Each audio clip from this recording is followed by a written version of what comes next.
have to turn off this black screen. There we go. I am super pumped to be here today. Not gonna lie. I'm super psyched. Why? Because I just got back from St. Louis hanging out with your boy and my boy, Jake Fowler and the Fowler family. And it was awesome. Come on. It was so great. Not even gonna lie. It was totally awesome. I even got a little bit of sun. I had a reason to wear these buggers out and about. We went to a cathedral. It was absolutely stunning. I'll share pictures of that, and you'll be able to see those pictures over at the Wolfpack Chat, link in the description below. I hope you're ready for this. We're gonna be rocking out. It's a little bit different today. It's a little bit different because we're talking about the devout life. We've been talking apologetics. We've been making some waves. We've been rocking some boats left and right. Talking about presuppositional apologetics, Catholic presuppositionalism, harkening back to St. Irenaeus, to Augustine, to Bonaventure, to Anselm and company. Of course, the great St. Francis de Sales. But it's one of those things where you get so deep in the weeds, you get so caught up in the thick of things, that you kind of lose track at the itsy-weetsy bit of the Johnny Q's and the Sally Sue's. You get lost in the weeds of your own mind, and you gotta pull it back. So that's what we're gonna do. And we're gonna talk, this is basically the Licence Series 2.0. And so we're gonna talk about it. Why this book is so amazing. Why this book is what you ought to be reading. And if you have not bought it yet, I strongly implore you, you must in fact do it. Because this is going to assist us in doing what we do here, to never give up, keep on smiling, and to remember, one day we're gonna die. We don't know when, so we gotta dream bigger thoughts, resolving every thought, word, and deed to Christ the King, because he reigns right now. He's reigned forever and ever. But 2,000 years, every thought, every word, every deed is to him, because we gotta take ourselves a knee. That's what we gotta do, and that's what we do here on the show. And this evening, it's an Evening Emperor edition of the program, so I truly hope that you have all of your drinks ready here. Let's get this thing off. Okay, we're going to go right into it. Real quick ad for the Saintmaker. I want to thank everybody before... I want to take a drink of this first. Before we even get into it, I just want to thank everybody who has taken the time to check out the Saintmaker, to go and purchase the Saintmaker. You are actually helping the program. You may not be a patron, but in a way, you are. And you're doing yourself a huge, gigantic favor for all the reasons that I'm about to mention. But I just want to say, you know, part of the idea of going down to St. Louis was to talk some business. And so we did. We talked some business and came up with some really good plans. And you are going to see, in fact, you're going to see the Saintmaker on full display. You're going to see what happens to an individual's life once they have been just profoundly impacted by the genius, right? By the genius known as the Saintmaker. And so we're going to do that, and then we're going to get right into it, okay? We're going to just, because trying to keep it tight, trying to keep it concise, got a lot of work to do. And so if you've already got yourself a Saintmaker, or you've seen this ad enough that you can actually just say all of the words out loud without even hearing it, if that's you, go get yourself a drink right now, and we'll be back here in about 90 seconds. Can a personal planner really make you a saint? Not by itself. But in our day and age of addictive apps and glowing screens, we're bombarded by constant distraction, and our quest for sainthood often takes a backseat. The Saintmaker is the first high-performance planner for the spiritual life, made by faithful Catholics for faithful Catholics. It's a work of genius, really, fusing the wisdom of the saints with the science of personal productivity. It's rigorous, but sainthood is tough, and most of us need help organizing our time, our work, our leisure, and our devotion, because that can help you become a saint. The Saintmaker is elegant, fits in your purse or briefcase, and is a perfect companion for your missal, Bible, or rosary. Published 4 times per year, each season includes daily planning pages, feast days, and devotions for both forms of the liturgical calendar, goal-setting pages, confession journals, and more. It's why the Saintmaker is used by hardworking Catholics, like CEO of Sock Religious Scott Williams, best-selling author Sam Guzman, YouTubers like Amber Schneider, a Catholic wife Dina Barca, and Brian Holdsworth, and priests like Father Corey Stitcha. Try the Saintmaker out, and if you decide that it's not for you, you can send it back for a full refund within 90 days. So go right now. Find your life planner at thesaintmaker.com.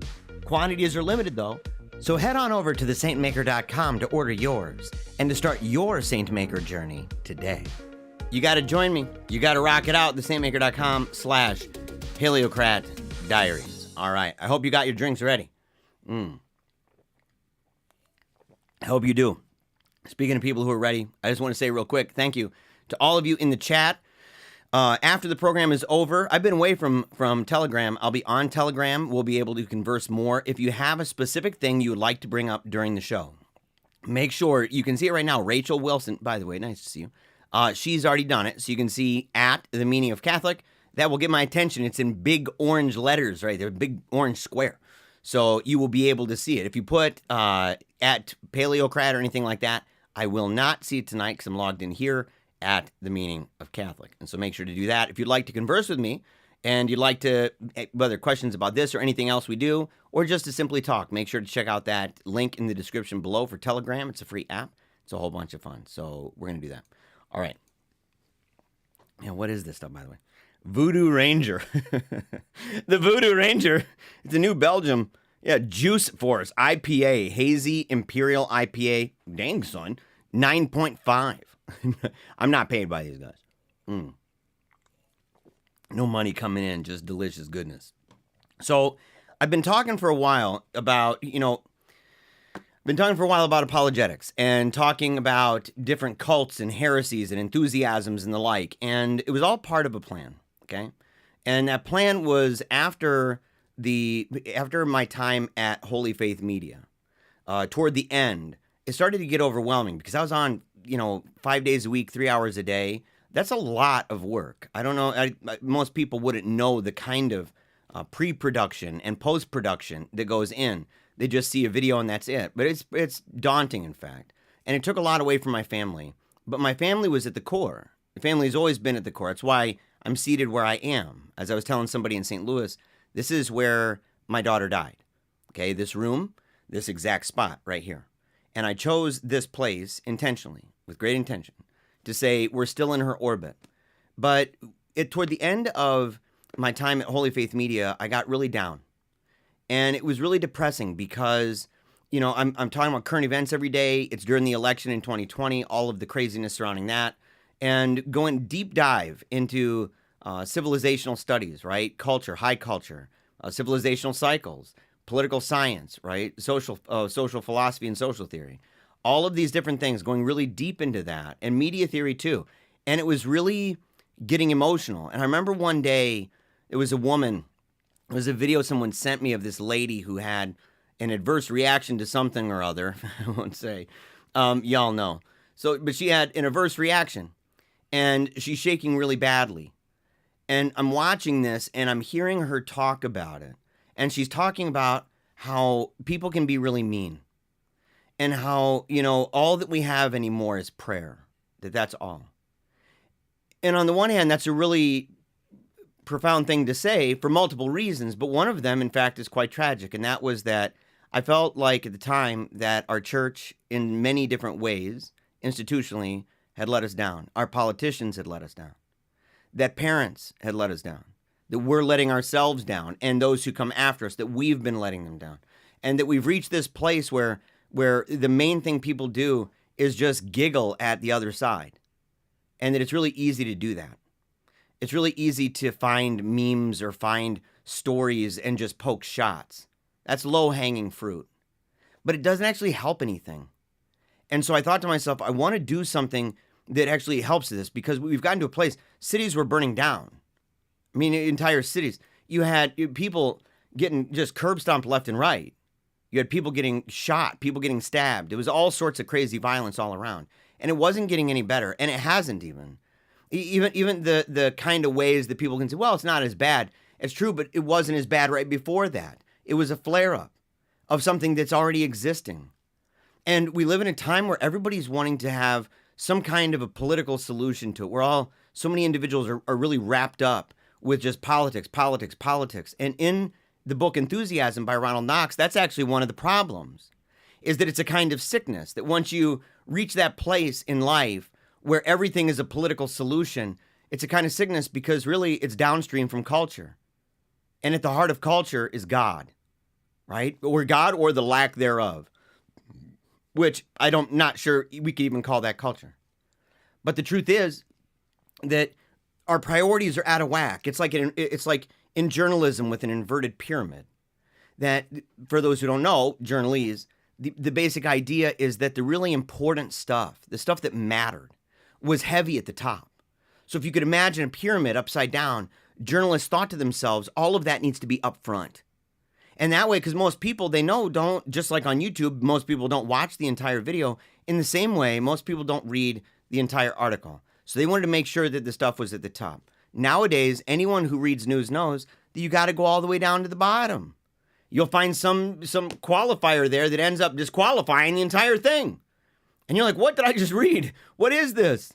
Because they save it for the end. They flipped it upside down. We're living in a time of where everything's inverted. And I saw this and I started saying, if you don't have a solution, if you don't have something to provide to help us to not only survive this, but to thrive, not to be cynical, not to be angry, not to be mad, not to be sad, but to continue marching forward with hope, with faith. If you don't have anything to say on that score, get out of my way, because I don't have time for that anymore. We don't have time for that anymore. And then I went silent. And I went silent for, 6 months. And a lot happened. My mother-in-law was in an accident. My brother-in-law died. It was timely, in fact, that I took that time off. But when I decided to come back at Meaning of Catholic, which was just over a year ago, this past month, July 21st, that when I came back, it was on Meaning of Catholic. That was where I started. And the idea was simple. It had to be solution-oriented. Yes, it was going to be fun. But it had to be something that was going to give hope, that was going to give joy, and that was going to give some kind of a blueprint for dealing with the world the way it is right now, because it's the world that God put us in. And it's not by accident that we're here. And so I started with enthusiasm. How did we get here? If we don't understand how we got here, we're not going to understand fully what here is. And we definitely are going to have a real difficult time ever figuring how to transcend that, how to get out, and how to move forward, marching onward and upward. So enthusiasm was it. But that's a spiritual dynamic. So I thought secular age. That's the city of God, city of man. And that was great. Went through it, talked about how different things, etiquette, culture, courtesies even, philosophical schools of thought, techniques, how all of these things impacted the way that we view the world, what we called our social imaginary, what we could imagine about the world. Not that it's true, not that we've gone through and funneled it through some kind of really strict logic, nothing like that, but that it's easy to imagine that it's at least possible, because that plays an important role in what everyday people accept as possible. And what they accept as at least possible will end up affecting what they believe to be true and real. And so it was one of those things. So city of God, city of man, but still insufficient. So we went ahead and we said, well, let's do Father Lassance. I love that series. I love that series because it was practical. Manuals for young men, manuals for young women, and I tried my best to apply them to everybody of every age, because I felt like that's the kind of book, the story of him getting blessed by the Pope and him in humility deferring that to the books instead of him. It's an emotional scene to imagine. This humble priest saying, not me, my books, because he knew that he would die. But those books could go on. And it was so profound to me.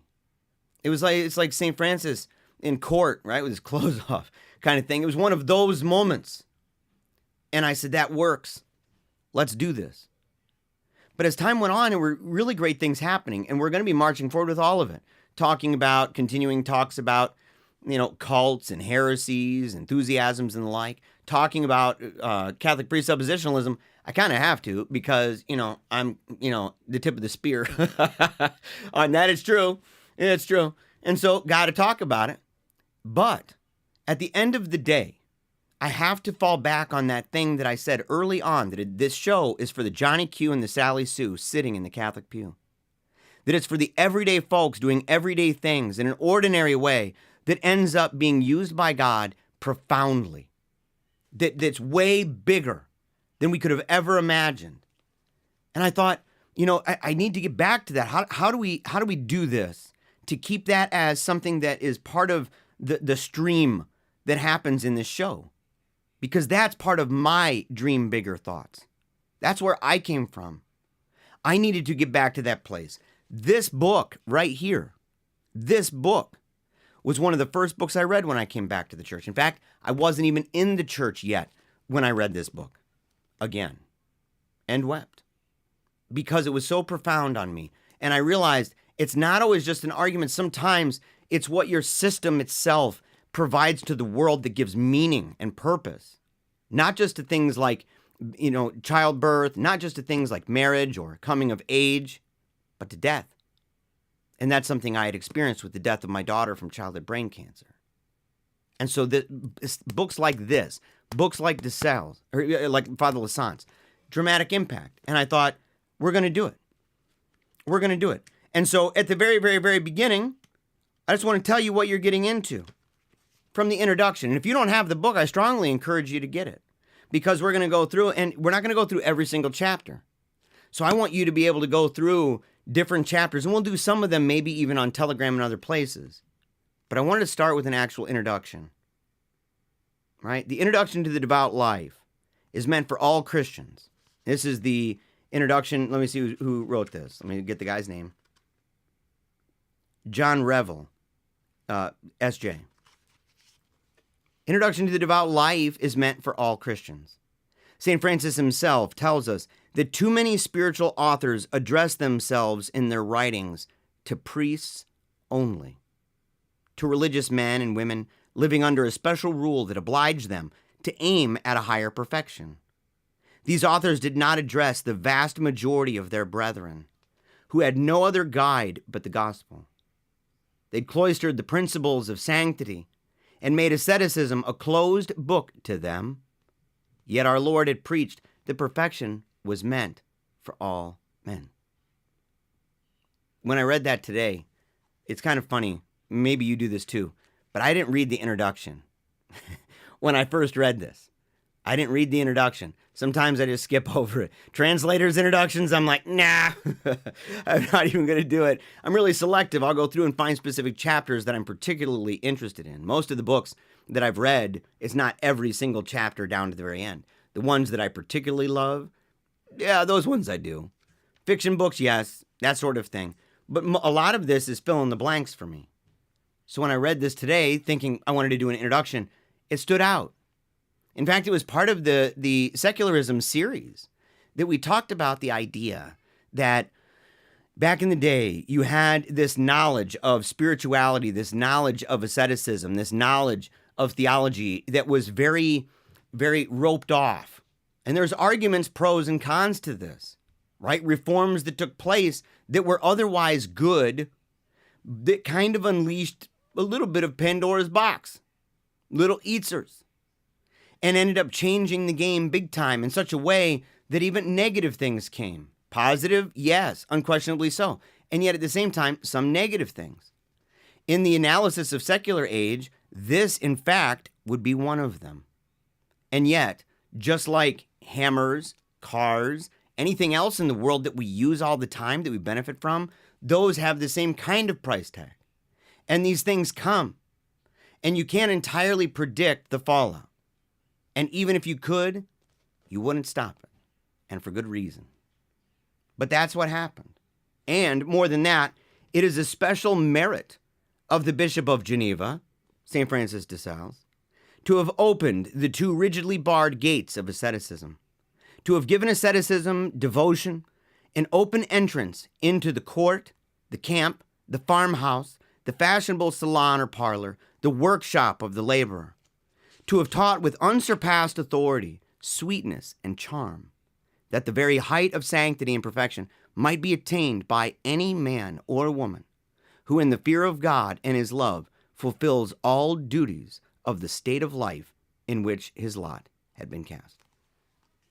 What I find so profound about this, why I figured this was so great, apart from the fact it's a masterpiece of psychology, of practical morality, that it's built on the solid foundation of the gospel, the teaching of the fathers, the great ascetical writers. But more important than that it's addressed to every rank and class of society, to the religious, to the priest, to the nun, to the artisan, to the widow, the mother, the bride. It's written with the directness, the plainness of phrase and allusion, characteristic of the saints, and which at times might shock an over fastidious ear. It's no wonder why Pius XI singled it out in a very peculiar way, right? That was appropriate, in fact, to the needs of our present society. I think it's just as true now as it was then. And we're going to find out why. We're going to find out why would it matter? And you say, well, just think of the magnitude for a moment. We take some stuff for granted. And why I saw a really terrible show earlier today called Paper Girls. It's absolutely terrible. I do not encourage anyone in the universe to actually watch it. It's trash. However, well, the original writer's gone, and so maybe it'll be better. But there's a part in there where there's like some time traveling going on, right? It's in the basic description. And they're in the future and they're talking about the internet and they're really confused about the internet, and the person on the internet is like, yeah, okay, what do you do? Sometimes we live on the other side of something, and because so much time has passed and so much experience and so many things that used to be completely barred from us, completely outside of our reach, that they've been within our reach for so long that we take it for granted. I make the same claim regarding every single church that we pass by, and how many people don't sign themselves with the sign of the cross when they pass by it.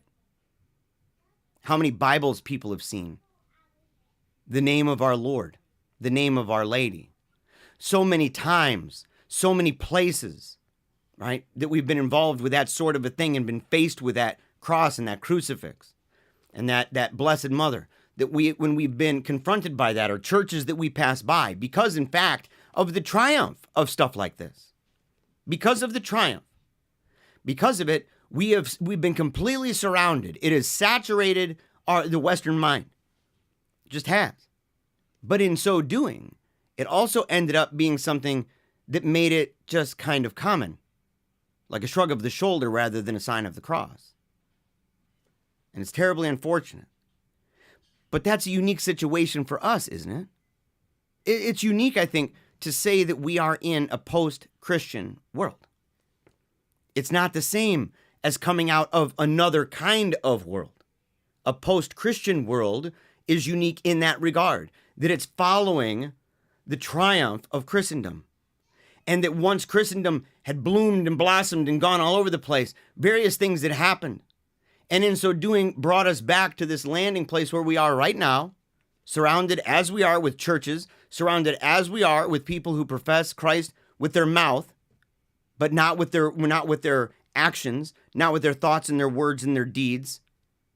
It's a shallow profession. We're surrounded, in fact, by those people that have been kind of maligned as half-Christians or Creaster Christians, at best.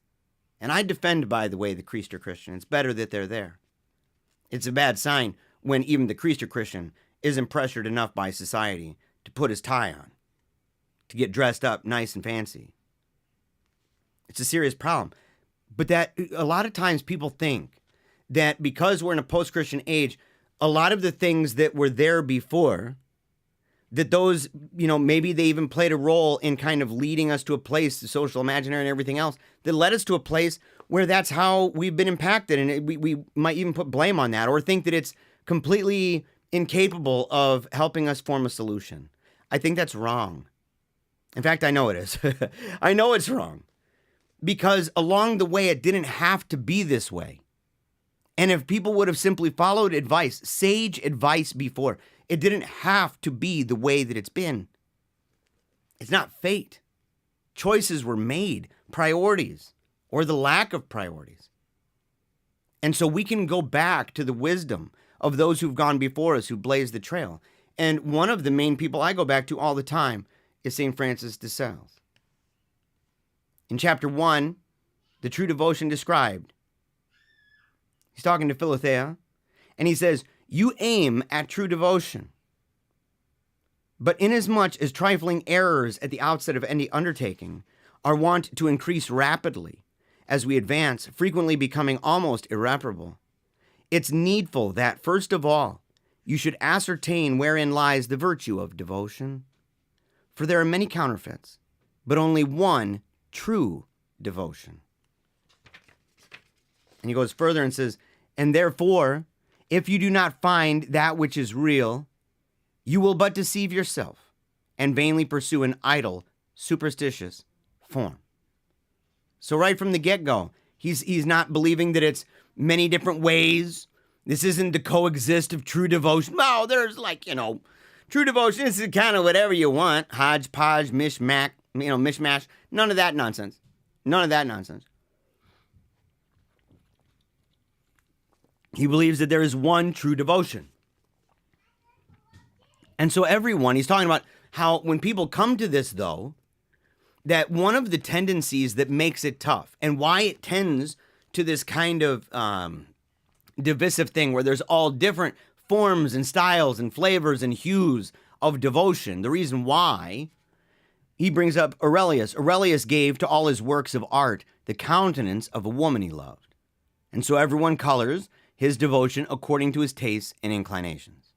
This is going to be something that right from the get-go, he's going to challenge in all of us. He's going to challenge in me. He's going to challenge in you. And to say it's easy. And I hope no judgments here, because we're all guilty. Nobody's off the hook for this, right? We live in a wicked time. We've probably changed more than we can even imagine. It would be like hearing our voice when we're younger and saying, man, I sounded like that. I had that recently. I had a VHS player from my neighbor. Popped in some old VHSs. I'm like, that's, I guess, me. I don't remember ever sounding like that. It's like that transitional phase my son is in right now with the voice where it's not fully developed, but it's not that little kid voice anymore. That kind of thing. Yeah, it's like that. And the thing is, though, is that we end up coloring it, right, with our own ideas of how to get out, right? And maybe preferences or biases or enthusiasms that we say, I have a personal enthusiasm. It comes out through various devotions, which are otherwise good. This is another example of otherwise good people taking otherwise good things just a little too far. And he brings up examples. He says one is given to fasting. And just try to find yourself in this. I hope, if nothing else, all right? If nothing else, that we can just find ourselves and say, that's me. That we can look in a mirror and allow him to look at us and point these things out and really, really kind of press on our heart. One person might be given to fasting. And whilst he fasts, he holds himself to be devout, although his heart is full of bitterness. And whilst he will not touch his lips with wine, nor even with water for abstinence' sake, he scruples not to sully them with his neighbor's blood in slander and calumny. When I read that rocked my world. I thought, I do a fat shame to fitness. I'm losing some serious weight. Might have gained a couple pounds down in St. Louis. I'll blame Jake Fallon. But I probably will, actually. But the thing is, I'm disciplining myself with my food. And I talk about not calumniating the Pope or the bishops. And we take a position on that. And yet, I had to apologize. I had to apologize a number of episodes ago for things that I had said, even against Bishop Philothea of the SSPX. And it actually felt really good, to recognize that. To say, I didn't need to say what I said. I wasn't accurate. And you could make a case to try to wiggle yourself out, but it's better just to say, I don't need to do that. It was better that I never said those things at all. Another would fain be devout because he daily repeats many prayers, although at the same time he gives way to angry, proud, and injurious language amongst his servants or associates. Do any of you do that? Do you find yourself on the one hand, sure you pray, but then when you're around other people, you end up saying terrible things, maybe even about prelates and rulers? That's an easy one to do, isn't it? Another willingly opens his purse to give alms to the poor, but he cannot open his heart to forgive his enemies. Such men may pass for devout, but they're not really so. In truth, they're mere statues or phantasms of devotion. What a powerful image. I thought about it, and I thought you would have piety where you'd have a statue of yourself, and you're all praying, looking all holy and such. Like some of the people you see on social media where their profile pictures look like they got the camera in one hand and they're looking super saintly and, all divine and such in the other with their rosary or some kind of a chaplet and a veil on. And you say, this is a brand. It's shallow. It's a statue. It's here today, gone tomorrow, flash in the pan. It's not anything that really permeates your heart. I found myself doing that, where I would talk about every single thought, every single word, every single deed, and I'd said it so many times that it was just easy at some points to think that because I say it, that was me doing it. That was me doing it. But that's not the case. I'm just saying the words. But I have to put that in practice. What does that mean? I was challenged numerous times. Same thing with the idea about if you see a prelate or you see some hierarch doing something that's messed up, or you see them entertaining a point of doctrine, that there's a certain way that you should approach that matter. And that if it's so bad, and it can be, we know it. We probably can list a whole bunch of situations that have been so bad that you go, I can't hardly but help to say something. I just can't. I have to say something. But do I follow that up by most vehemently judging myself, fearing God, fearing the judgment of God? Or do I make an excuse and go, well, this is particularly bad? That's cooked in. That's baked into the whole thing. And yet, even then, I was supposed to say, there should be legitimate fear. Because the moment that I don't have that fear, the moment that I feel like it's just sufficient that I say those things, but not do those things, is the moment that I leave that wiggle room wide open for my tendency to make excuse upon excuse, and to the point where it's happened so much, I take it for granted. I think people do that all the time when they swear up and down that they don't slay prelates or popes with the sword of their words, and yet they go, on all different very popular shows and bash the daylights out of the Pope. Something's up with my audio. Give me a second. And so we got to just sit there and say, something's wrong with that. Something's wrong. We've got to do better than that. And if we don't, we're going to do worse, because it's going to leave room for pride. In each and every one of those cases, pride. True living devotion implies the love of God. Indeed, it is itself a true love of Him in the highest form. And when it reaches that point of perfection wherein it not only causes us to do good, so it's not just about doing good, but to do it earnestly, frequently, and readily, then it's called devotion. So people, a lot of times, isn't it easy? Don't we make excuses for ourselves all the time and say like, well, I pray a bunch and I go to mass and I do those things. Those are all quite good in and of themselves. There's nothing wrong with that. But obviously you must, in fact. And it's better you're doing that, even if not in a way that is truly devotion, than not doing it at all. You're making progress. You've at least got a foundation. You're halfway there. But there's more. And that more is more than just external actions. It's more than just what I'm doing that people can see. In fact, over and over and over in this, he's constantly going back to those things that you cannot see. That person who you are in the recess of your heart when no one else is looking and no one else knows except for God. In short, devotion is spiritual agility, vivacity, by means of which charity works in us, or we in her, with love and readiness. And as charity leads us to obey and fulfill all God's commandments, so devotion leads us to obey them with promptitude and diligence. And as devotion consists in perfect charity, so it not only makes us active, ready, and diligent in keeping God's commandments, right? But furthermore, it stimulates in us the eager and loving performance of all the good works we can attain to, even such as are not enjoined us, but only suggested or counseled. He's going to go through and talk about some of this, that sometimes we'll do things on our own when in fact obedience, humility would be preferable.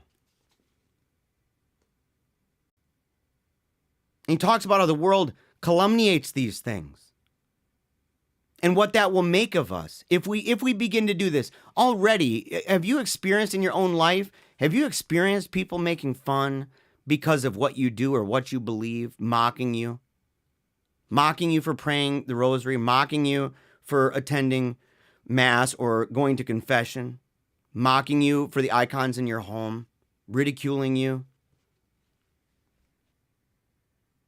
Even so does the world calumniate holy devotion, representing devout persons with a gloomy, sad, and irritable countenance, and pretending that religion creates melancholy and unsocial men. Just rest on this for a second. Salah. I mean, let's just salah for a second. I don't know how often you do this. This is like the worst thing that most people can do is to say, let's just be quiet for a second. I'm going to read it one more time. And I just want you to just think how deep. It's just a preparation. This is Excellence in Devotion, chapter 2, the little letter he wrote. Even so, the world, right, calumniate holy devotion, representing devout persons with a gloomy, sad, and irritable countenance, and pretending that religion creates melancholy and unsocial men. Selah. Just reflect. Just think. Gloomy, sad, mad, bad. We've talked about these words. We've talked about this idea that the person who says they've got the joy of the Lord in their heart and they're looking at you like this. Can't you see I'm really happy right now? You're like, no, I can't, actually. You don't look happy at all. You do not look joyful at all. You look, I don't know, gloomy, sad, irritable, melancholy, unsocial. This is going out to, and I like that he put men in there. We have a lot of that right now. Otherwise good young men that have been scandalized by the world. I mean, it's true. But in that scandal, they've allowed themselves to fall prey to this thing where they loathe the world. They loathe involvement. They're separatistic. They're escapists. They do not even believe anymore in trying to approach the opposite sex to say, I'm done with them. It's all over. They just broad brush the whole thing. That's pretend. That's what the world says. All gloomy. All irritable in their countenance. Everywhere they go, nagging. Everywhere they go, causing problem. Until you're literally just, and then you get angry. But that's an opportunity, in fact, for you. The world sees only how the devout fast and pray and bear reproach, how they nurse the sick, give alms to the poor, restrain their temper, repress and extinguish their passions, refrain from sensual delights, and perform similar actions which in themselves and taken alone are hard and painful. Isn't that good? Isn't that good? Don't you love it? Because all those things are like, oh, isn't that what this is? Doesn't the Bible and doesn't the church talk about how all of those things are good? Yes. But the world does not see the internal, hearty devotion, which renders all such actions easy, pleasant, and grateful. Watch the bees, how they suck, right, from time a bitter juice. Just as they suck, it is converted into honey, for such is their property. Tell the worldly man in truth, the devout find many hardships in their works and mortifications. But in the performances, they become easy and welcome. Even as the stake, the fire, the sword, and the wheel were as perfumed flowers to the martyrs of old, because they were devout. And if devotion can soften torture and death itself, can it not lighten the daily path of duty? If it can be the kind of thing that brings this delightsome, that's sweet, in fact, to the martyr in death, then what of us? It's like my daughter never saying, why me? She never asked that when she was dying. She never asked why me. Within minutes of me carrying her from this room after she died, I carried her myself from this room to a hearse in the front of the house, laid her on a gurney, and they put her in, saluted her, and drove away. Within minutes of that Cadillac driving down the end of the road, I'm upstairs flailing around like a wild animal, screaming, why me? Why? Why, God? I'm yelling. At the time I was an atheist, I'm still saying, why, God? Because I knew better, for one, as an aside. But the truth is, because it was so hard, and I'm sitting there saying, during that entire time, this little girl never one time said it. And yet here I am.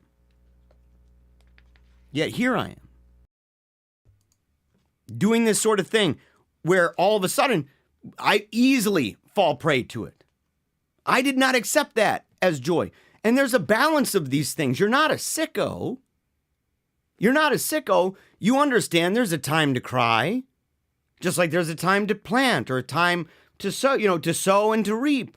There's a time for war and for peace. There's a time for all of these things. It's one of the reasons I so love living in the North, living in Michigan, because we even have symbols in the air and in the sky that give us an indication of that liturgical rhythm of the seasons. Snow and rain. Snowmen or flowers. Leaves changing colors. Leaves dried up and crinkly on the ground. Or scorched earth and a really bright sun. But no matter what, there's a kind of rhythm to that. And it's the same with the way we treat these things. It's not saying don't ever be sad. Don't ever cry. But to recognize that even in the valley of tears, there is a sense of hope and of joy, not of despair. And it was because of devotion. Sugar sweetens unripe fruits and neutralizes the acidity of those things which are already ripe. So true devotion is a spiritual sugar, which takes away the bitterness of mortification and the danger of gratification. It counteracts the poor man's discontent and the rich man's self-satisfaction, the loneliness of him that is oppressed, and the vainglory of the successful, the sadness of him that is alone, and the dissipation of him that is in society. It is as fire in the winter and dew in the summer. It knows how to abound, how to suffer need. It draws some good alike from honor and contempt. It accepts both joy and suffering with an even spirit. What a powerful thing. What a powerful thing. To go back on that. To go back and say, it's a spiritual sugar. It takes away the bitterness of mortification, but you're still mortifying. The danger of gratification. You're gratified, but you're not over the top. You're not falling prey to the things that he lists.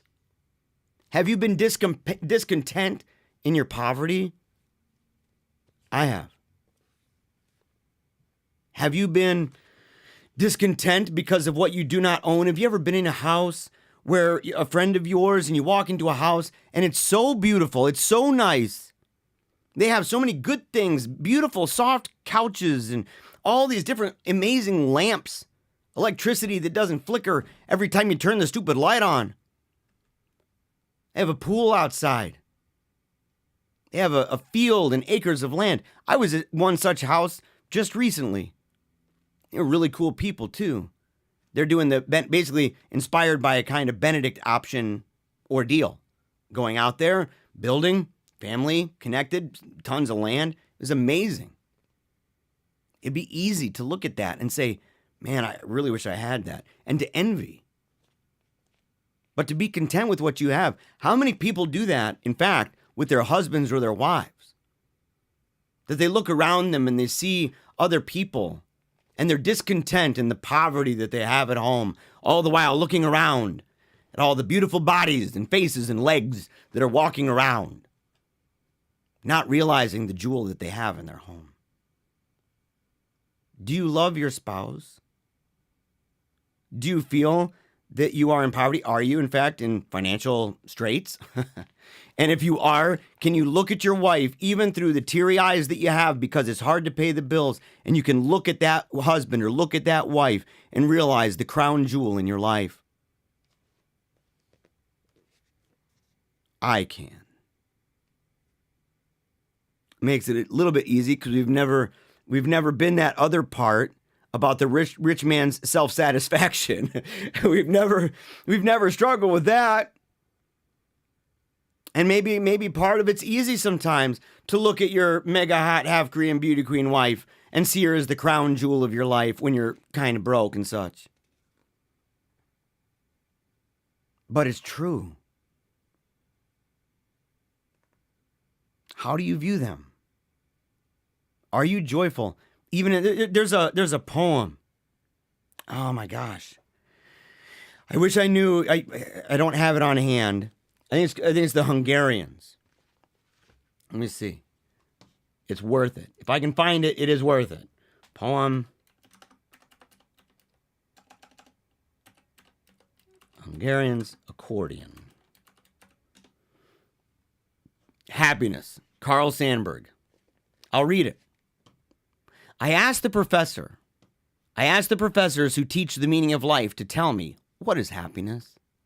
And I went to famous executives who bossed the work of thousands of men.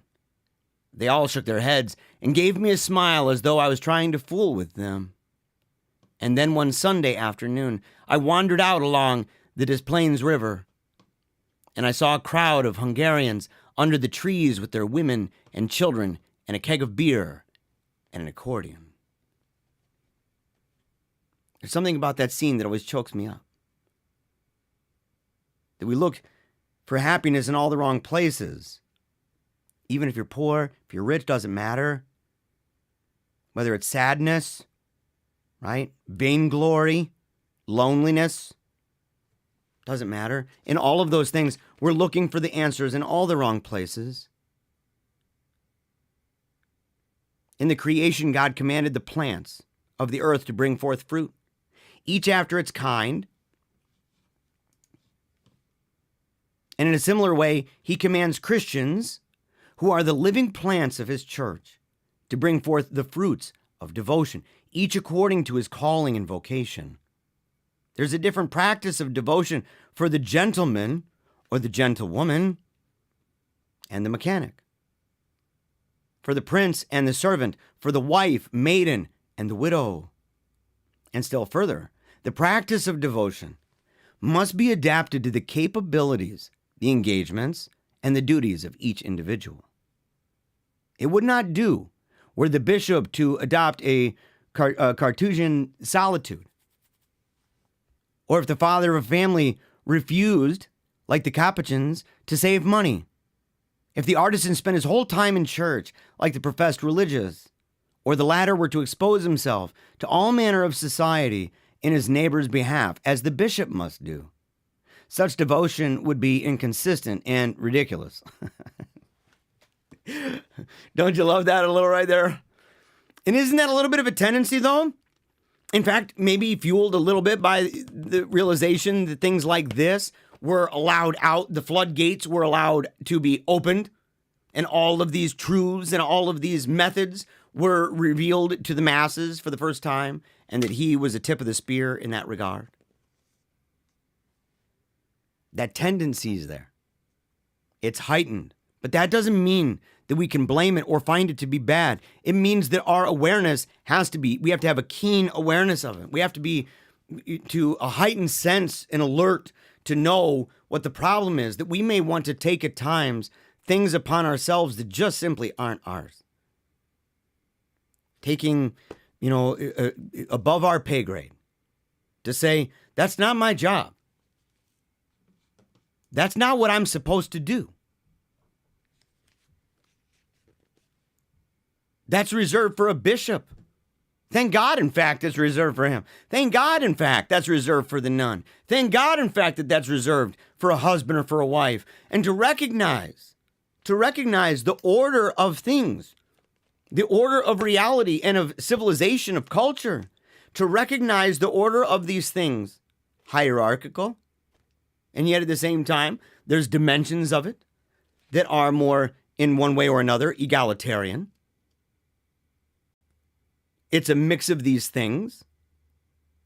But hierarchy is the constitution within it. And you can see it's good, in fact, that that person leads. It's good, in fact, that I don't have to judge on that. That's a good thing. It's a good thing that I don't even have to talk about it. That is something that God has given to someone else. But we live in a day and age where we're like constantly wrapped up, aren't we? Like constantly wrapped up with getting involved in everything. We have this empathy overload, and at the same time, people have just turned into a bunch of Kens and Karens. Let me talk to your manager. This is a really important thing I got to talk to you about. It's like it's none of your business. I dealt with that recently. I had folks, basically for no better, way of describing it, believing that they were able to make decisions or very angry because there were certain decisions that were not being made that I was making. And I had to just tell people, say, look, it's actually not your business. Believe it or not, you don't need to worry about that. You don't. Thank God, in fact, that you don't. People live and learn. People make mistakes. Sometimes the things that we think are good judgments, in fact, are actually quite bad. And it would be better. Wouldn't it be better that some things are simply left unspoken? And if people say, well, but what if it's a really bad situation? And let's say that the leaders aren't out there judging it. We hear this all the time. Doesn't that mean I should? But that's the very thing we're talking about. And it's a really weird naturalistic tendency to feel like it's the chariots and horsemen of our tweets that are going to fix the problem and not the prayers in that quiet place, in that closet where we pray alone, and that he who created us and knows all of the number of the hairs on our head, knows what we need before we even ask. That if part of what we need is good catechesis, part of what we need is a reverent liturgy, he knows that before you even ask. It's not just food. In fact, that's the whole point. It's not just food and clothing. Are you serious? Because he even does that for the birds. It's more than that. He knows what you need. And sometimes it's just nice to recognize that some things are simply not your business.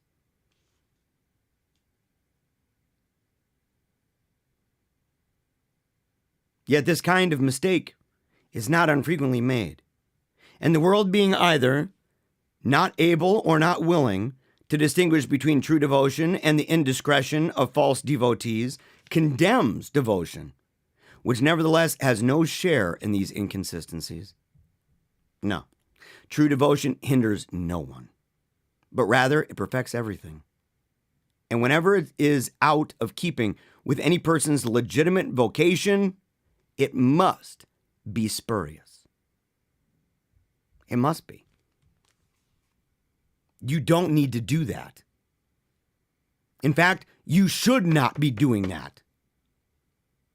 Because it's outside of what your function is within your calling and vocation. But the truth is, I've done that so many times.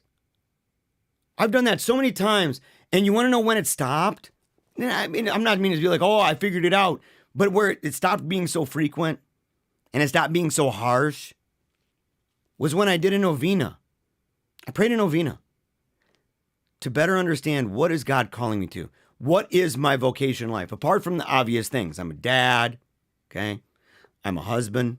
What do? I'm a Catholic. There are certain things in my life, my station in life. I've already got them down. Those ones. What about this?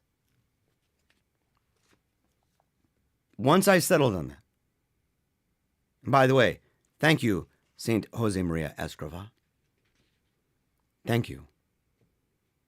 Because ever since then, I've said, I have this laser vision that says, this is what I'm supposed to do. I believe that God has called me to this, and I'm going to give it everything I've got. But that means I don't have time. I have neither time nor interest in those things that are outside of that part of me may want to be involved in and get rattled by. It's a great relief. Every individual adorns his vocation by following it with devotion. Domestic peace is assured, conjugal love is strengthened, fidelity to our sovereign more closely treasured. By the way, talking politics.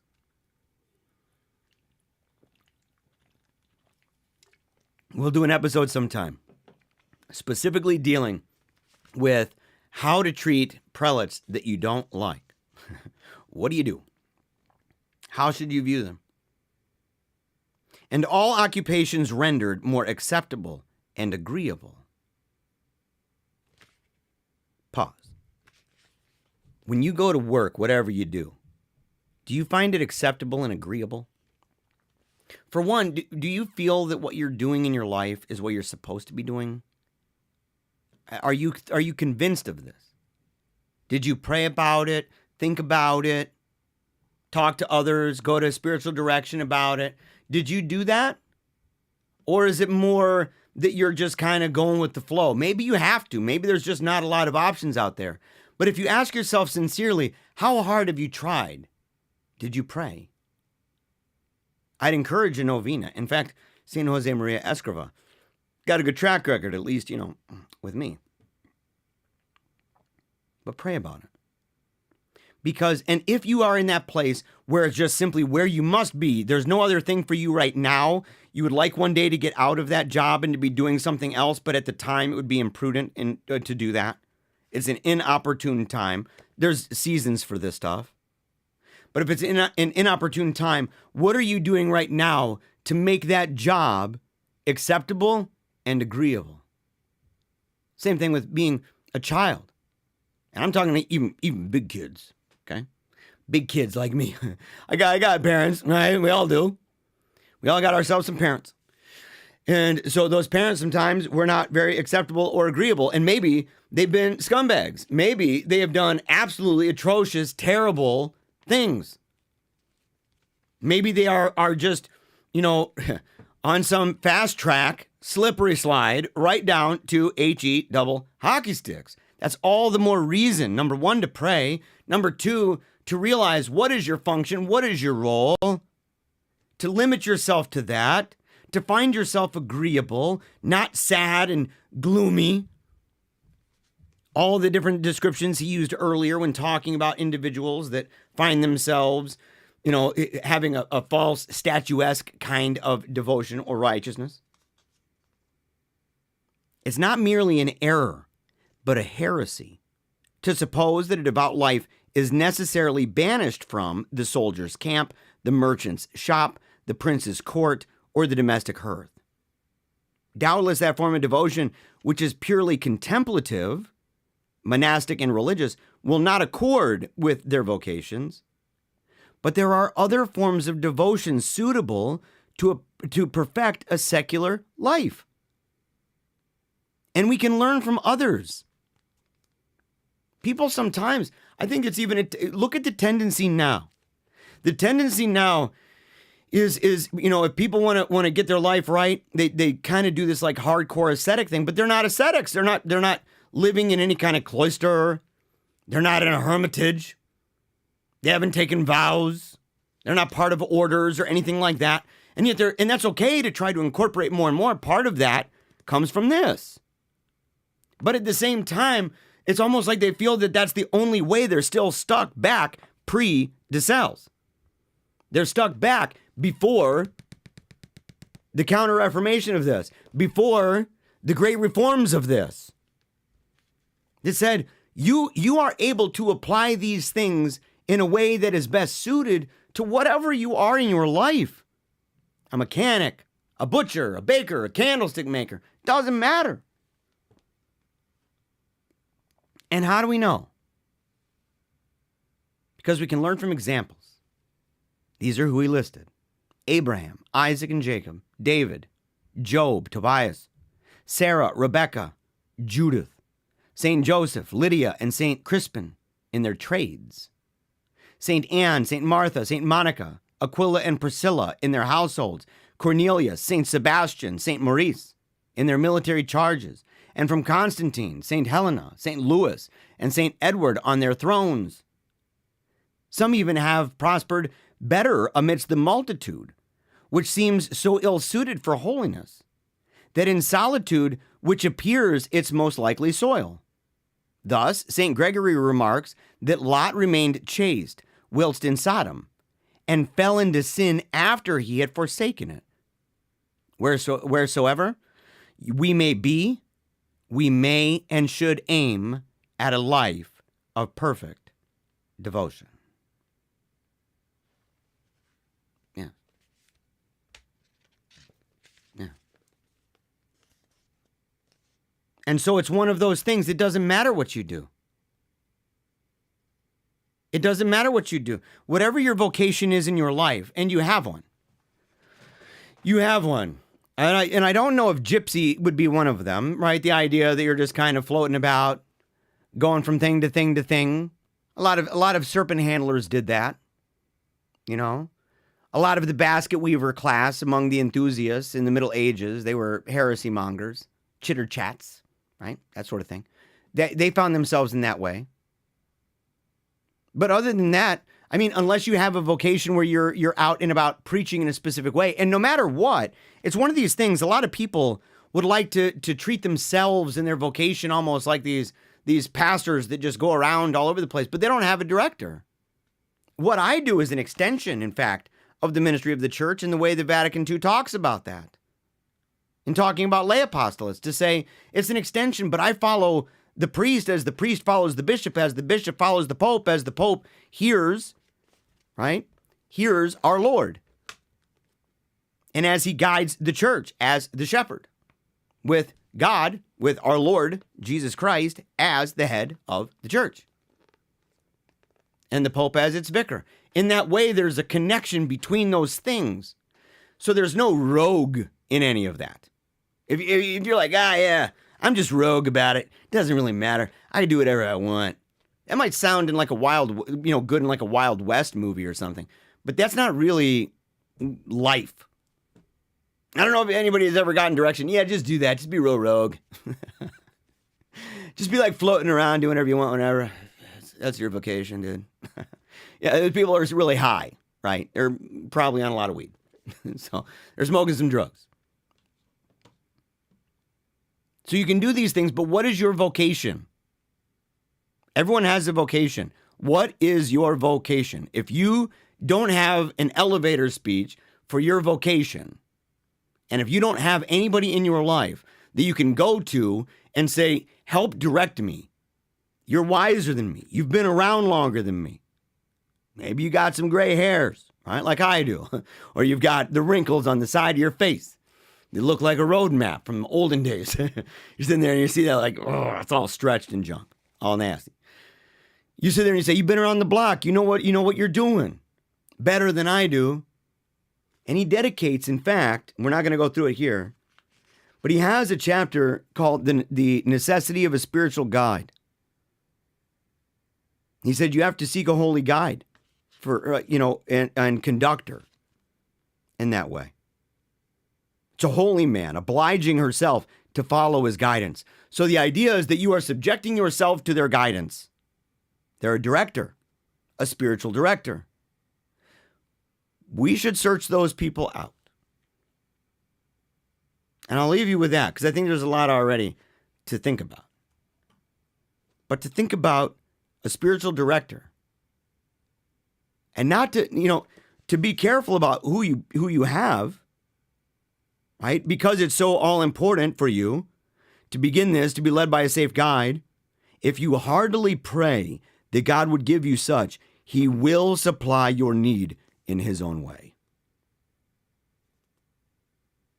But when you find him, do not treat him like an ordinary man, nor trust in him as such, nor in his human knowledge, but in God, who will himself guide you through his appointed channel, prompting him to do and say that which you most require. Therefore, count him as an angel, come from heaven that he may conduct you thither.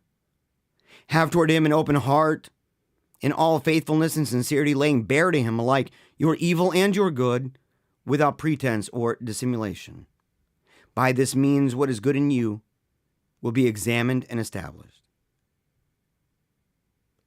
Place entire confidence in him, in fact, mingled with sacred reverence, so that neither reverence should hinder your confidence nor confidence lessen your reverence. Trust in him with the love of a daughter for a father. Esteem him with the confidence of a son toward his mother. In short, let his friendship be at once loving and firm, holy, sacred, divine, spiritual, and holy. He admits, of course, that there are not many. But ask such. Ask such of God. And maybe this is what to say, to do. What to say. Ask this of God. And when you found what you need, thank his divine majesty and be content. Seek no more, but go on simply, humbly, and trustingly, and your journey will be safe and blessed. All right. So here's the deal. Right now, I'm going to head out over to the Wolfpack, to the live chat, right away. It's only 10:15. That ain't too bad. That ain't too bad. We're going to go through this, but I want to be more serious about this. I want to level from my heart. We've got a lot of things in here. Some of this stuff is like guns akimbo at ya boy, saying, look, you can do better. You must do better. But here's the tools. Do not despair. Do not despair. Do not allow the cares of the world to overwhelm you, to overcome you, but to realize that our Lord rose from the dead, came from heaven down to earth, died for us, rose from the dead, and he's sitting at the right hand right now, and he will be until he comes back to judge the living and the dead.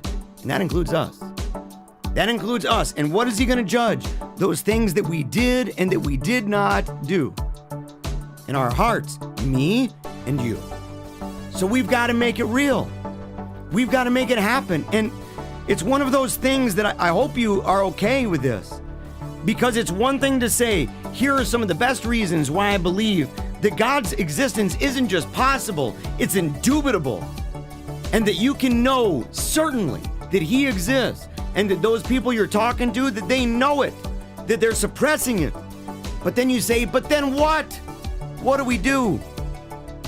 Devout life. Devout life. We live the right way. Our lives become living epistles. We're light in this world. Little light shining bright. Under a bushel, oh no. And that's how we roll. So until next time, never give up. Keep on smiling. And memento mori. I'll see you over on the Wolfpack chat. I wanted to make people dream bigger thoughts.